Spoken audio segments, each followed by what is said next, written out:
जय श्री राम। आइए शुरू करते हैं रामचरितमानस का पाठ। मंगल भवन अमंगल हारी, द्रवहु सुदशरथ अजिर बिहारी। जथा सुअंजन अंजी द्रग, साधक सिद्ध सुजान। कौतुक देखत सैल बन, भूतल बुरी निधान। सियावर रामचंद्र की जय, पवन सुत हनुमान की जय। मंगल भवन मंगल हारी, द्रवहु सुदशरथ अजिर बिहारी। जैसे सिद्धांजन को नेत्रों में लगाकर साधक सिद्ध और सुजान पर्वतों, वनों और पृथ्वी के अंदर कौतुक से ही बहुत सी खाने देखते हैं। गुरुपद रज मृदु मंजुल अंजन, नयन अमिय दृग दोष विभंजन। तेहि करी बिमल विवेक बिलोचन, बरनउ राम चरित भव मोचन।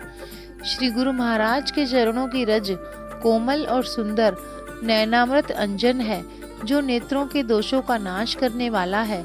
उस अंजन से विवेक रूपी नेत्रों को निर्मल करके मैं संसार रूपी बंधन से छुड़ाने वाले श्री रामचरित्र का वर्णन करता हूँ। बंदहु प्रथम महीसुर चरना, मोह जनित संशय सब हरना। सुजन समाज सकल गुण खानी, करऊं प्रणाम सप्रेम सुबानी। पहले पृथ्वी के देवता ब्राह्मणों के चरणों की वंदना करता हूँ, जो अज्ञान से उत्पन्न सब संदेहों को हरने वाले हैं। फिर सब गुणों की खान संत समाज को प्रेम सहित सुंदर वाणी से प्रणाम करता हूँ। साधु चरित शुभ चरित कपासु, निरस विशद गुणमय फल जासु। जो सही दुख पर चित्र दुरावा, बंदनीय जहि जग जस पावा।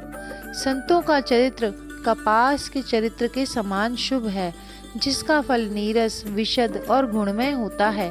कपास की डोडी नीरस होती है, संत चरित्र में भी विषय की आसक्ति नहीं है, इससे वह भी नीरस है।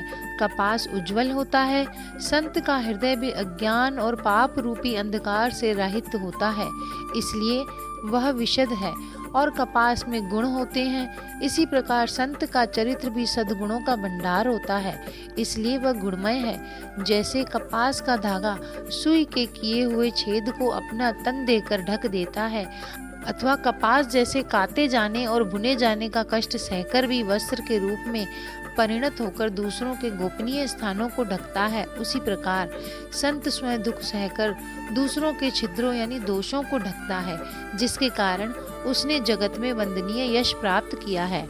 यहाँ मैं आपकी जानकारी के लिए बता दूं, रामचरितमानस का मैं पाठ तुलसीकृत रामचरितमानस से दोहे, छंद, चौपाई और हिंदी में उनका अर्थ भी बता रही हूँ, यानी कि दोहा पढ़कर, चौपाई पढ़कर उनका हिंदी अर्थ भी बता रही हूँ, जिससे मेरे भाई बहनों को रामचरितमानस का पूरा लाभ मिल सके। मुद मंगलमय संत समाजू, जो जग जंगम तीरथ राजू। राम भक्ति जह सुर सरि धारा, सरसई ब्रह्म विचार प्रचारा।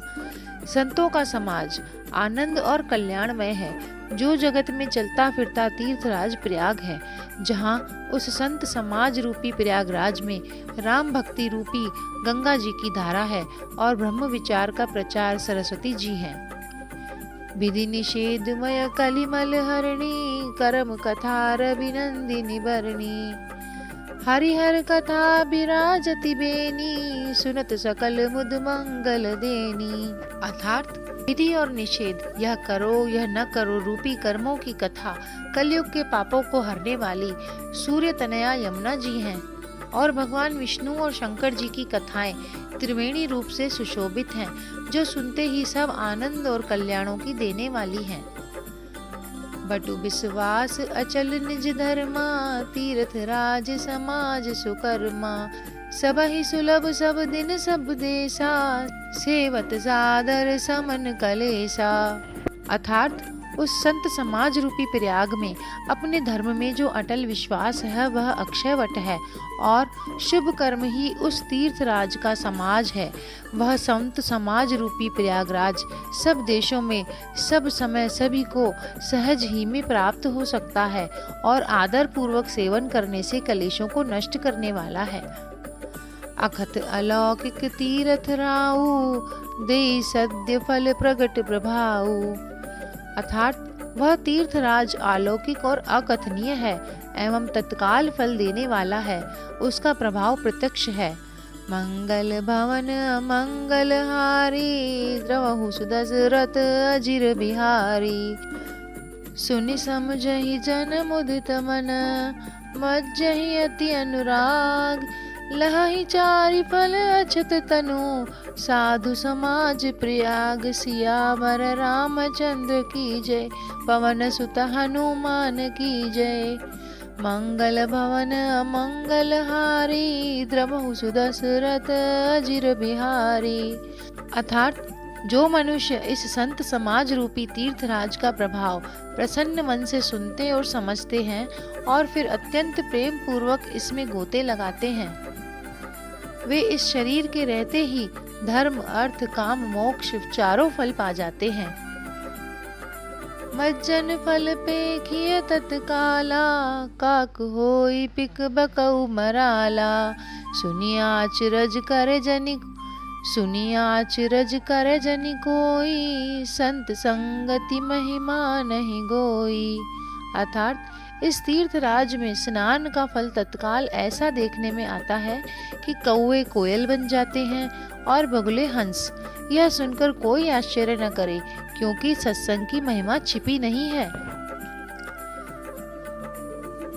वाल्मीकि नारद गट जोनी, निज निज मुखनि कही निज होनी। जलचर थलचर नभ जर नाना, जे जड़ चेतन जीव जहाना। वाल्मीकि जी, नारद जी और अगस्त्य जी ने अपने अपने मुखों से अपनी होनी यानी जीवन का वृतांत कहा है। जल में रहने वाले, जमीन पर चलने वाले और आकाश में विचरण करने वाले नाना प्रकार के जड़ चेतन जितने जीव इस जगत में हैं। मति की रति गति भूति बलाई, जब जहि जतन जहाँ जहि पाई। सो जानब सतसंग प्रभाऊ, लो कहूँ वेद न आन उपाऊ। उनमें से जिसने जिस समय जहाँ कहीं भी जिस किसी यत्न से बुद्धि कीर्ति सद्गति विभूति ऐश्वर्य और भलाई पाई है, सो सब सत्संग का ही प्रभाव समझना चाहिए। वेदों में और लोक में इनकी प्राप्ति का दूसरा कोई उपाय नहीं है। बिनु सत्संग विवेक न होई, राम कृपा बिनु सुलभ न सोई। सतसंगत मुद मंगल मूला, सोई फल सिद्धि सब साधन फूला। सत्संग के बिना विवेक नहीं होता और श्री राम जी की कृपा के बिना वह सत्संग सहज में मिलता नहीं। सत्संगति आनंद और कल्याण की जड़ है। सत्संग की सिद्धि प्राप्ति ही फल है और सब साधन तो फूल है। सठ सुध रही सतसंगति पाई, पारस परस कुधात सुहाई। विधिवश सुजन कुसंगत परही, फनि मनि सम निज गुण अनुसरही। दुष्ट भी सत्संगी पाकर सुधर जाते हैं। जैसे पारस के स्पर्श से लोहा सुहावना हो जाता है, सुंदर सोना बन जाता है, किंतु दैव योग से यदि कभी सज्जन कुसंगति में पड़ जाते हैं तो वे वहां भी सांप की मणि के समान अपने गुणों का ही अनुसरण करते हैं। अर्थात जिस प्रकार सांप का संसर्ग पाकर भी मणि उसके विष को ग्रहण नहीं करती तथा अपने सहज गुण प्रकाश को नहीं छोड़ती, उसी प्रकार साधु पुरुष दुष्टों के संग में रहकर भी दूसरों को प्रकाश ही देते हैं। दुष्टों का उन पर कोई प्रभाव नहीं पड़ता। विधि हरिहर कवि को विद्वानी, कहत साधु महिमा सकुचानी। सो मोसन कही जात न कैसे, साक बनिक मनि गुण गण जैसे। ब्रह्मा विष्णु शिव कवि और पंडितों की वाणी भी संत महिमा का वर्णन करने में सकुचाती है। वह मुझसे किस प्रकार नहीं कही जाती।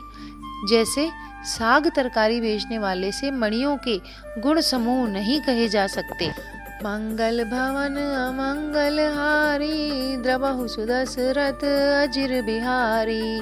बंदउ संत समान चित, हित अनहित नहीं कोय।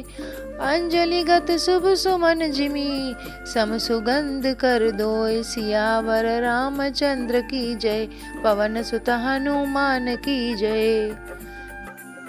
जय श्री राम।